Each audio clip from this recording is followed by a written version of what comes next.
We will make a few years the golden age of infrastructure in the Philippines. In other words, we are going to build, and build. At dahil dyan paparating na ang incredible na solusyon, ang Metro Manila Subway. Incredible ang scale ng Metro Manila Subway. Magmumula ito sa North Avenue hanggang FEI, NAIA Terminal 3 at konektado rin sa Central Business Districts. Ito ay interconnected din sa LRT1, LRT2, MRT3, MRT7 at PNR. Incredible ang bilis na hanggang 80 kilometers per hour. Imagine, nasa 31 minutes na lang ang magiging biyahe mo mula North Avenue hanggang NAIA Terminal 3 o FTI. Incredible ang technology!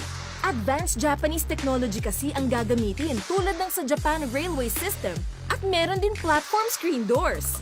Incredible ang accessibility dahil interconnected ito sa mga linya ng MRT, LRT at PNR, gaya ng sa North Avenue, Anonas, FTI at Lotan West stations.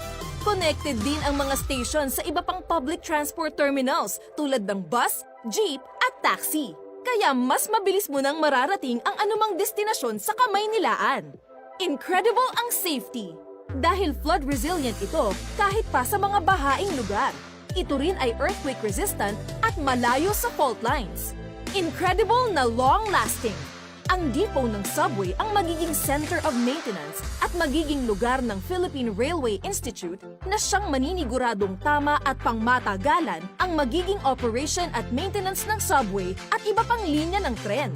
Hindi to drawing dahil magbubukas ang partial operability section ang unang 3 stations ng subway na nasa Quirino Highway, Tandang Sora at North Avenue sa 2022.